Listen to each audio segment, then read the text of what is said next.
சினிமாவையே கட்டியாண்ட இரண்டு நபர்கள் முதலா சந்திச்சுக்கிட்ட தருணம் எதுன்னு தெரிஞ்சுக்கும் போது ரொம்ப ஆச்சரியமா இருக்கும்.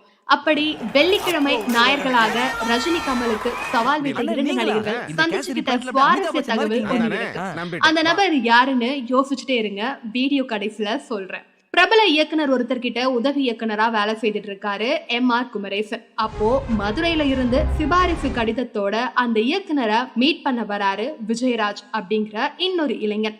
மதுரையில இருந்து வந்திருக்காரு, நம்ம ஊர்க்காரரு சினிமாவில வராருன்னு ஹாப்பியா விஜயராஜ வரவேற்றிருக்காரு எம்.ஆர். குமரேசன். விஜயராஜோட முதல் சென்னை நட்பே இந்த எம்.ஆர். குமரேசன் தான். அதுக்கப்புறம் குமரேசன் உதவி இயக்குனரா வேலை செஞ்ச படத்துல விஜயராஜ் ஹீரோவா நடிக்க வாய்ப்பு கிடைக்குது. அந்த படம் தான் 1982 ரிலீஸ் ஆன சிவந்த கண்கள். அதுக்கப்புறம் இந்த ரெண்டு பேருமே தமிழ் சினிமாவை ரூல் பண்ணாங்க. இப்போ யாருன்னு கெஸ் பண்ணிருப்பீங்கன்னு நினைக்கிறேன். சிவந்த கண்கள் படத்துல உதவி இயக்குனரா இருந்த எம்.ஆர். குமரேசன் தான் பின்னால ஹீரோவா கலக்கின ராமராஜன். அது மாதிரி விஜயராஜா அறிமுகமான ஹீரோ தான் நம்ம கேப்டன் விஜயகாந்த். இவங்க ரெண்டு பேரும் சந்திச்சுக்க காரணமா இருந்த அந்த இயக்குனர் காரைக்குடி நாராயணன்.